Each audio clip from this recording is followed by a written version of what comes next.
Hi guys, welcome to YouTube Totally Magic video channel. If it is your first time here, hit the subscribe button, the like, the share, the usual thing. It helps us as a small channel. So the trick we're about to do today, is it one that can fool Penn and Teller? And talking of Penn and Teller, did you know that Penn and Teller once appeared in a music video on MTV back in 1987? And it was with this band, Run DMC. And I've got a couple of their records here from my collection. One of my favourite records, my Adidas. And this one, even better, it's Tricky. And this is Run DMC. This came out in 1987. A couple of my favourite records. And if you go and check out the video for It's Tricky, I'll put a link in the description below this video. There'll also be a link at the end of this trick, but don't go and look at it now, look at it after you've seen what I'm about to show you. So let's get on with the trick that I think may fool Penn and Teller. Let's see what you think. On the table we got some cards. In fact, we got 52 cards here, and we got a couple of cards here. Now the problem is, whenever you say to people, I've got a couple of something, people never know whether you mean exactly that. You know what it's like, you say to people, I'll be a couple of minutes, and you end up being 3 or 4 minutes. But trust me, when I say I've got a couple of cards here, they really are just 2 cards. Hold out your hand, you get a spectator to hold out their hand, because you want to prove that they're not stuck together, they are singular cards. There's card number 1 and card number 2, a couple of cards. Now, to make this a little bit easier to follow, we're going to number these. So we'll put a 1 on this one, and you can see that quite clearly. There is the number 1 on that one. We'll put a number 2 on this one, so you can see that as well. Okay, number 2. We'll do a number 3 on this one. You can see that quite clearly. And we'll do the last one, which is a number 4. I don't know if the camera can pick that up. So we now got the 1 and the 4 and the 2 and the 3. And you give a spectator these to hold, so they will hold out their hand and you'll put them on there, and they will hold on to those all the time. The cards themselves, just a regular deck of cards, as you can see, and we're going to get you to choose a card. Okay, so I'm just going to give these a shuffle. As I spread them, just call stop whenever you want. Stop. Do you want this one, or do you want one of the earlier ones? This one, that's a free choice of any card on there, but you could have had any of these. Yeah, you'll agree on that. The card you've gone for, I want you to look at. Now the spectator will look at their card. You don't have to see this. You ask them to concentrate on this. You see, we're going to take us into the spiritual world of magic. Imagine the picture of that card, the colour, the value, what you see. Did you feel anything? Now the spectator will be holding these, and you ask them if they felt anything. They say no. You take the cards from you, say, well, you should have, because the cards that you've been holding, you're not going to believe this, some writing has appeared. The King of Diamonds. You can see the cards are numbered 1, 2, 3 and 4. They were blank a moment ago. The King of Diamonds. What was your card? The King of Diamonds. And that is a great little spiritual magic trick. Don't forget, check out the Run DMC It's Tricky video. I'll put a link at the end and also down below. Have a look. Penn and Teller, absolutely superb in it, and it's a great track as well. Stick around if you want to know how this works. So here is the secret to how this trick works, and of course it was a little bit tongue-in-cheek. No, I don't think it will fool Penn and Teller. I think they'll get it straight away. It uses an old principle of magic. Now, first of all, let's get on to the card that they choose, for the simple reason it's the easy part of the trick. You force a card onto the spectator. Now you can use any method that you like. If you're using Svengali, a classic force, a number force, it doesn't really matter. You've just got to force a particular card onto a spectator. Now in my case I just used a very simple one for the video, because I'm sure you've all got your own method of forcing a playing card. But I use a very simple one. If I just go through, what I've got here are about 20 cards, all the same. They're all the King of Diamonds. Okay, and all you do with the rest of the pack, you put those, in fact you put these at the back like that, and you're all set to go. And the way that I use this a few times when I just need to do a quick card force. You show the cards, you can show over half the cards in this way. You then do a shuffle by taking off half the cards, shuffle them as normal. Then when you spread the cards, this little block here are all the kings. So as you spread the card, you can say, just say stop. Now you can go as far as this. They can have any of these cards. It's going to be the card that you force. The great thing about this is that when you collect these up and turn them over, you've got half the cards at the back that you can also spread, just to convince them that they had a free choice of any card. It's a very simple one to do, but you've now forced the King of Diamonds. Now you can force any card you like. Let's get to these, the magic cards. Now I think this is a very effective move, because when you show the audience they see blank cards, you then number them 1 to 4, and during this process they see that they're blank. Then all of a sudden this appears.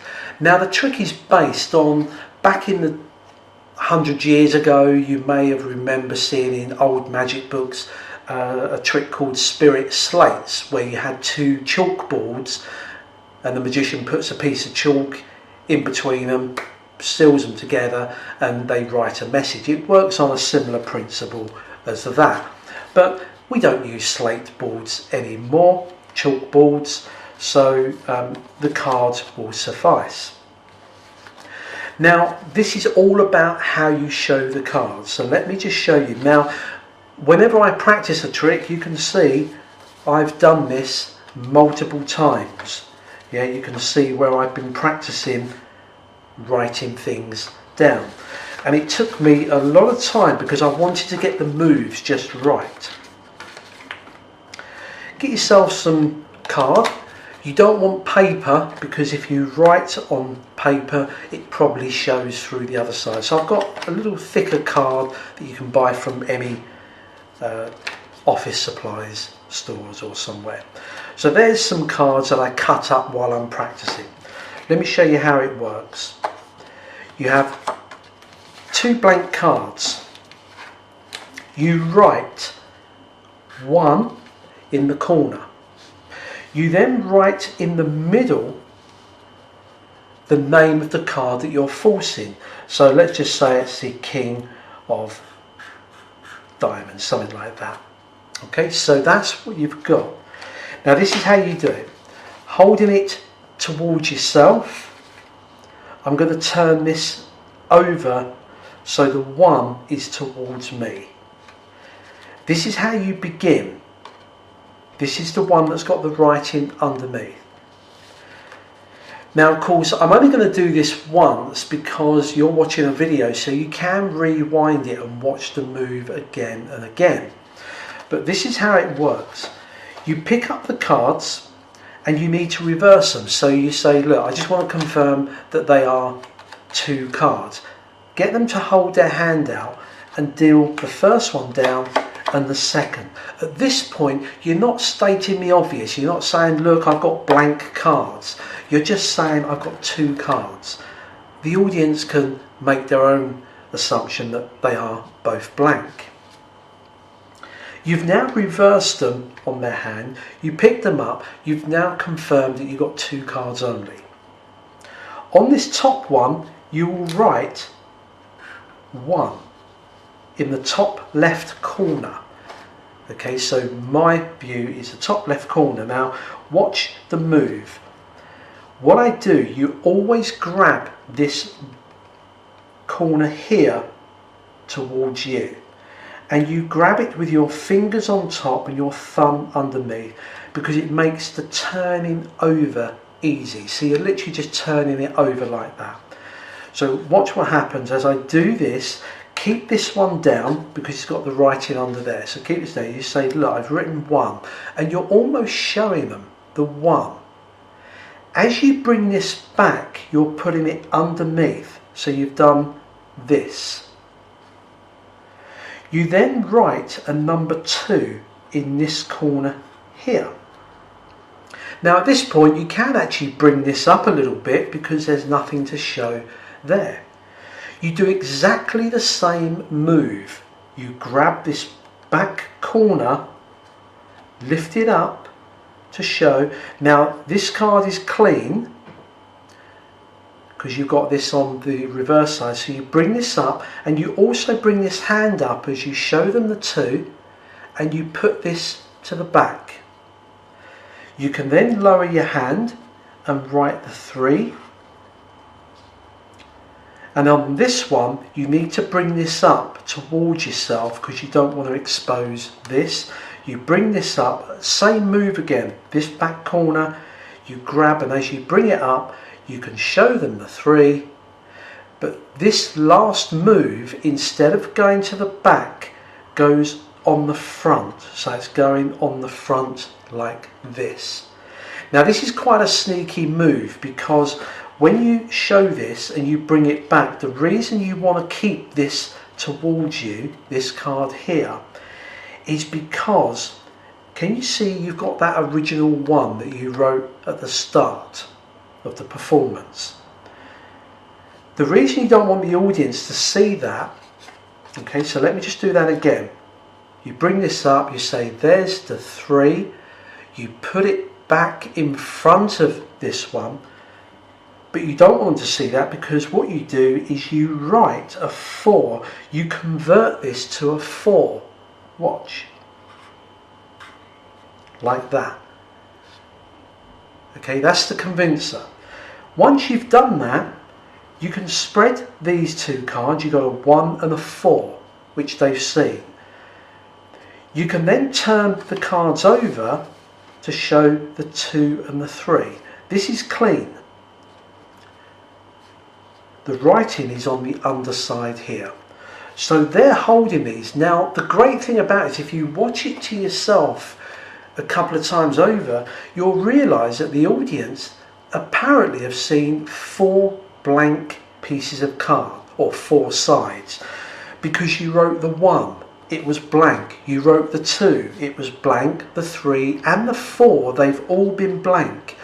So when you come to reveal the writing, turn it over, and there it is there, it's written across on there. Now when I write this, and if you look at my original one, try and write it so it's in the middle, so you've got a blank edge. That way if you inadvertently spread the cards, you're not going to reveal the writing.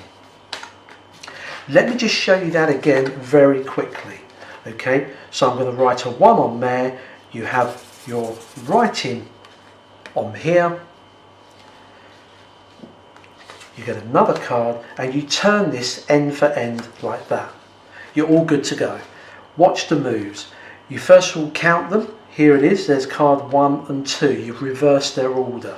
You pick them up, hold them, and you do a 1 in that corner. You grab this corner, lift it up to show the 1. You then put it to the back. You write a 2, and you do the same move, and you can actually turn this card up a little bit because they can see that. You say there's the 2, you put this to the back, lower the card, write a 3, you then lift the pack up as you do this, put it back in front. Remember, the last time it goes in the front. Before you show them, you start to write 4. Now I've already got the line there from the 1 that we wrote at the start. I write the 4. You can show them this part. Spread them. You've got the 1 and the 4. You can turn it over to show the 2 and the 3. Everything seems clean. They hold it, you reveal it, and there it is. Use it for other things. Maybe you have a symbol of an ESP shape, or a name of a person, or something like that. Use it in any way you see fit. That's the main part of the trick. The forcing of the card, use your own force. Hopefully you enjoyed that. Hopefully you'll enjoy the video of Run DMC. It's tricky, link below, and the great appearance of Penn and Teller back in 1987 when it came out. Till next time, practice and enjoy.